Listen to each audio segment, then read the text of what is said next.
John, come on through. Just take a seat there.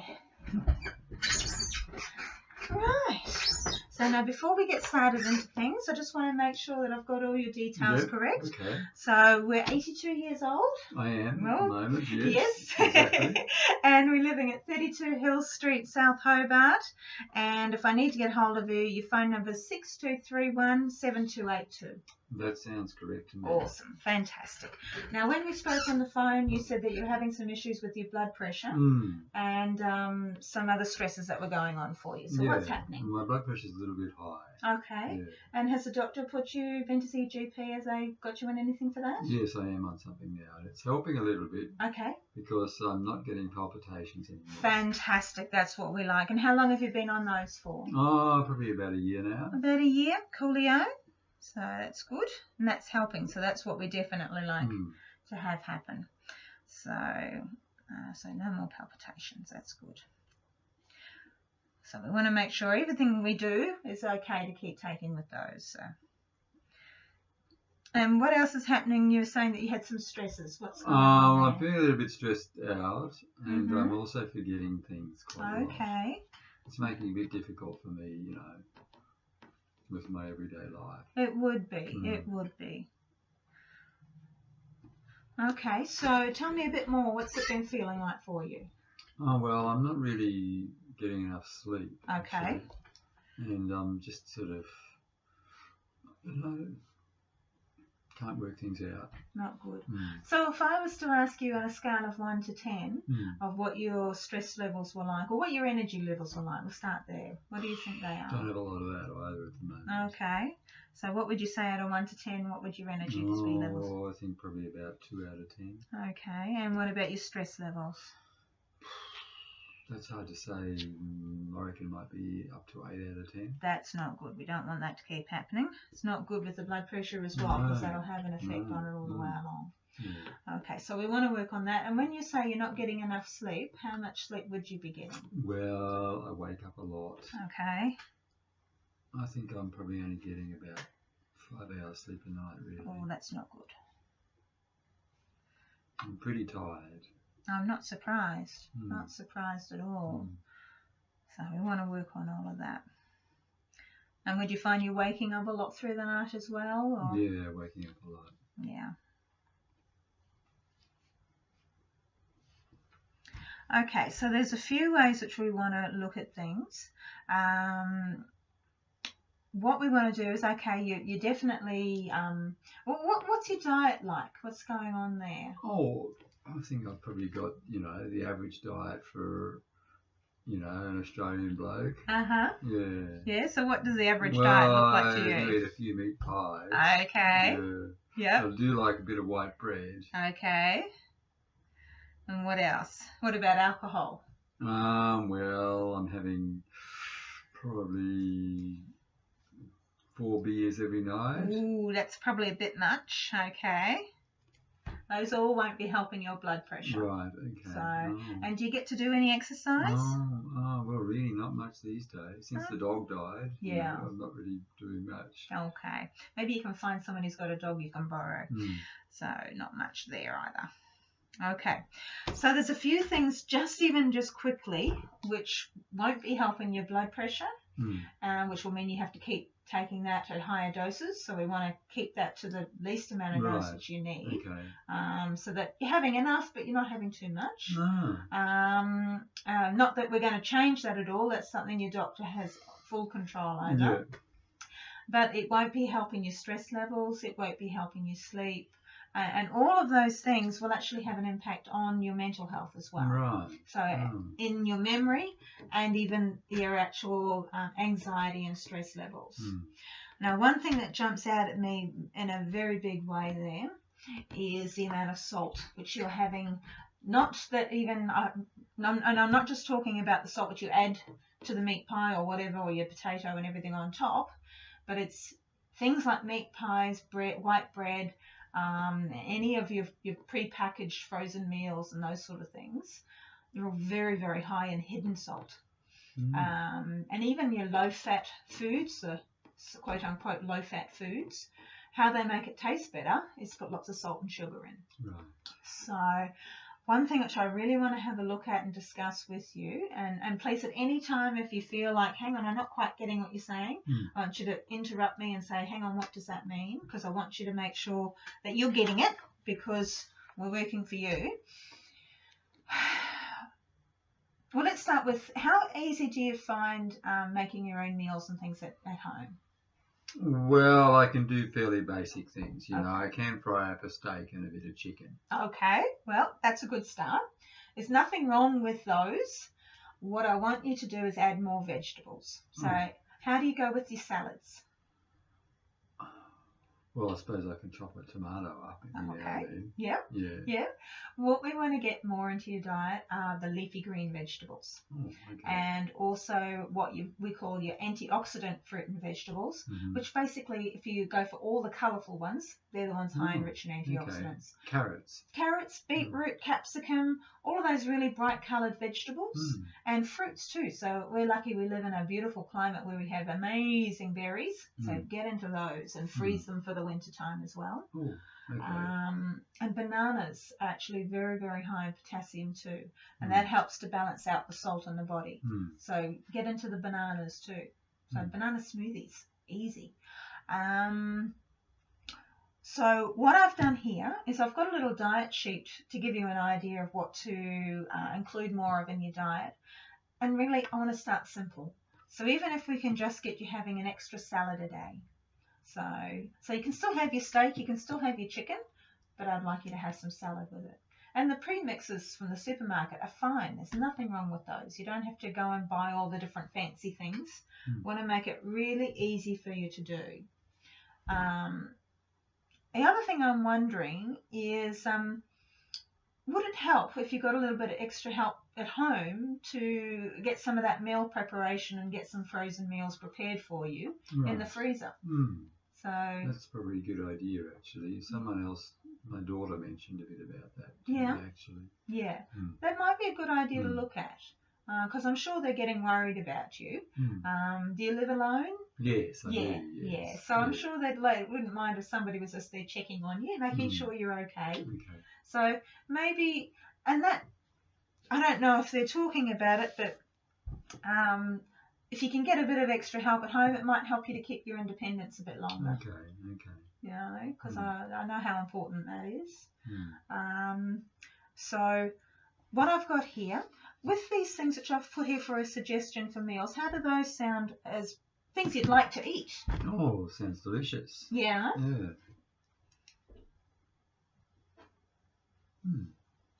So you've got your salad there with some chicken. And what I've got under here, to try and get a handle on those hidden salts. Oh, this is what I'm not supposed to have. Yes. So we want to keep away from those frozen meals, the store-bought ones. Your prepared meats, so your luncheon meats, your ham, your bacon, sausages, salami, all those guys, they're just loaded with salt. Some of your cheeses, like your hard cheeses, your tasty, and your cheddar cheese, they've got quite a bit of salt in them, just in their normal manufacture. And things we don't think about, breakfast cereals, breads, biscuits, cakes, crackers, and of course your potato chips and those sort of guys, they're loaded with salt too. So that's why if we can maybe switch your white bread for some wholemeal. And I want to make it simple, so things we can just switch out for. What have we got there? Canned vegetables, canned soups. Those guys are all loaded with salt. Your dips and sauces, especially your tomato sauce, your soy sauces, and things like that. There's your white breads. Your low-fat foods, as I said, those are how they make them taste, because they take the fat out, which is what makes things taste nice, but they put sugar and salt in to balance that out. And takeaway foods, of course. So your pies might try and reduce the amount of pies, maybe.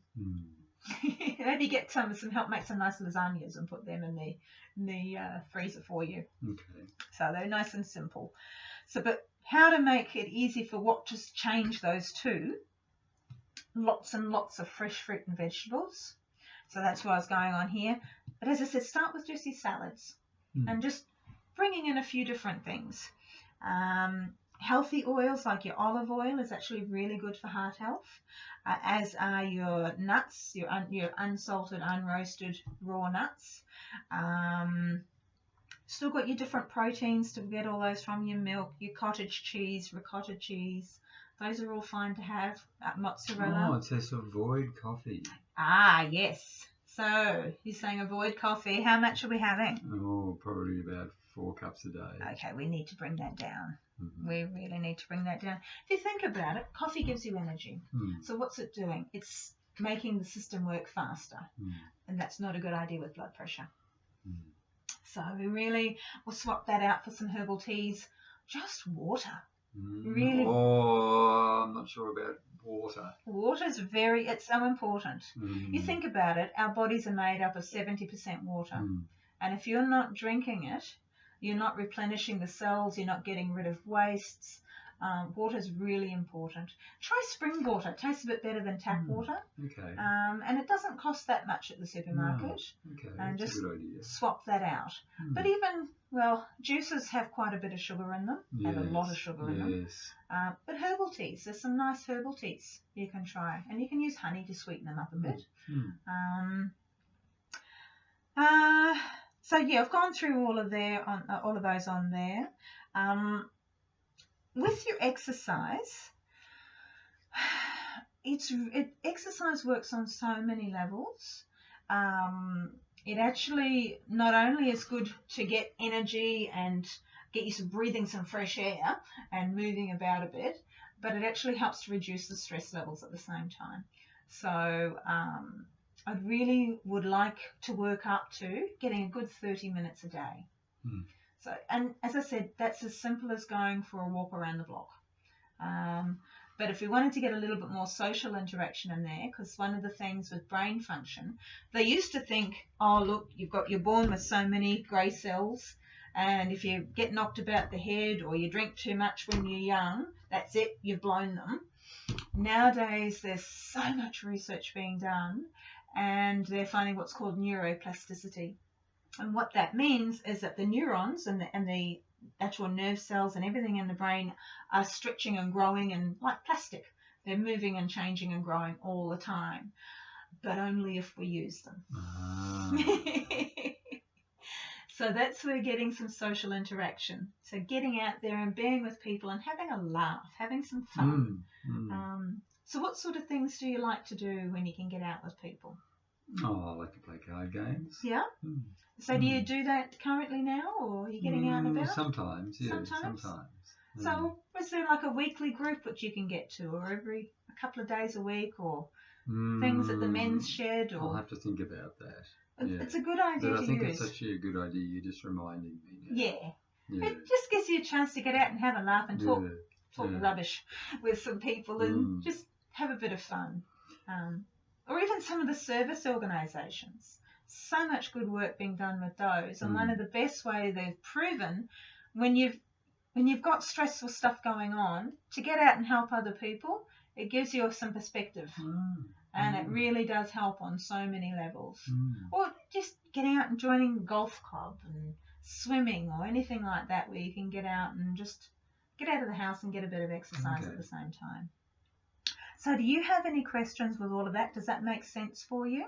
Well, you're going to give me some other things to take. I am. Yes, I am. Yeah. So how are all those things going to work? Okay. Well, there's what I'm going to give you, and as I said, these are all to work with your drug medication. So, because we don't want to change that in any way. But I'm looking at giving you 4 different herbs, and those are ones that have been scientifically and traditionally proven for centuries. One is oats, and that's what we call a nutritive. In other words, it gets lots of good nutrition and energy through the body, gives it some energy basically. It's also what we call a nervine tonic, so it tones and soothes the nervous system, so it helps with stress. It also helps to just make you feel better. The next one is Schizandra, which works on mental performance and what we call cognition, so actually being able to comprehend what people are saying, helps you to put the pieces together.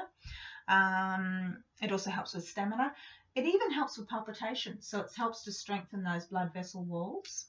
It helps with the insomnia, so it helps you to get some decent sleep at night, both falling asleep and staying asleep, and waking refreshed, because that's the big thing. And it helps with the stress and the nervousness feelings. There's some water there if you need it. Okay. It helps with focus and memory as well. It's a specific for those. The next one is ginkgo, which is a very old Chinese herb. It's been used for literally thousands of years for working on the blood vessels and strengthening those, for strengthening memory and brain function. And also even just strengthening right down to the cellular level. So it's a really beautiful herb. And the last one is bacopa. And that is, again, a specific for cognition and memory. It's, again, a nervous system tonic. It helps with stress, and it helps to actually protect the nervous system itself. So it strengthens and tones the nervous system. So that's what I'll be giving them to you. It'll be in just a 200 ml bottle, which will last you about 2 weeks. And you have just basically a large teaspoon twice a day. So with breakfast and with dinner. And that's it. Makes it nice and simple. How does all that sound for you? Oh, it sounds good. Yeah, does it sound like something that makes sense? How long do you think I'll have to stay on this treatment plan? I would like you to stay on a formula for at least 3 months. Right. And then we can, but again, we'll be adjusting and changing that every week, or every couple of weeks to a month. So when do you think I need to see you again? I'd like to see you in a couple of weeks' time. Yeah. And then we can go over what we've given you this time and see how you're feeling on that, and see if we need to make any changes, improvements, or if it's going good, great, that's fantastic. So, but at least 3 months, and then we can look at maybe you might not need to have it twice a day. You might not need to have it might be every other day. You can reduce the dose down. So, did you have any other questions? Well, I'm just wondering, how do these blood pressure medications actually work? Okay, well, they work on a few different levels. One is by actually reducing the strength of the actual heartbeat itself, so it's not putting as much force on the blood vessels in the arteries and the vessels and veins in the arms and the legs and everywhere throughout the body. Another way is actually strengthening those blood vessels themselves, so when the heartbeat comes through, they're able to cope with it. And another way is if there's any diabetes or any things like that and usually it's quite common in the mix. But with diabetes and with hypertension or high blood pressure, we can tend to hold a lot of water and salt, and that's why reducing the salt in our diet is so important. And so the drug medication which they give you actually helps to pass those out of the body, so that you're not holding the extra water and the extra salt. So they work on a few different levels. Yeah, does that make sense? Yeah.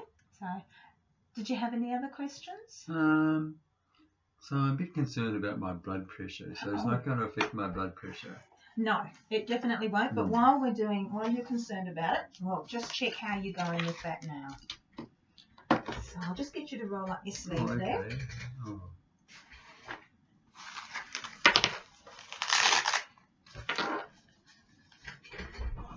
can rest your arm on the table there.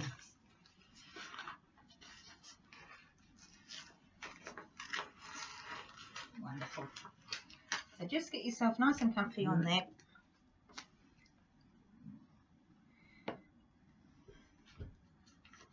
Sorry if I have cold fingers.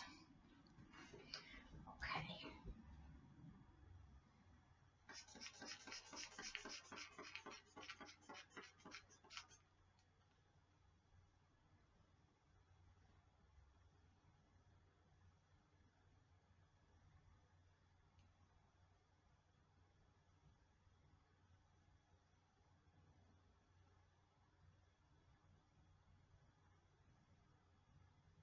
No, that's pretty good.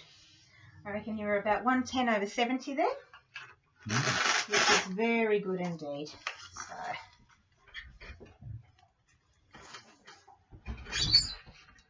thank you. No, that's very good. That's why it's so good to stay on that medication, and then we can work on everything side by side. All right. So, anything else? No, look, I think you've given me some good ideas, Okay. and I'll come and see you back in a couple of weeks. Absolutely, we'll make an appointment for that, and then we can go from there. Fantastic. So, great. Oh, we'll get that diary organised, and we'll see you in a couple of weeks. All right. Okay. Thank you very much. You're most welcome.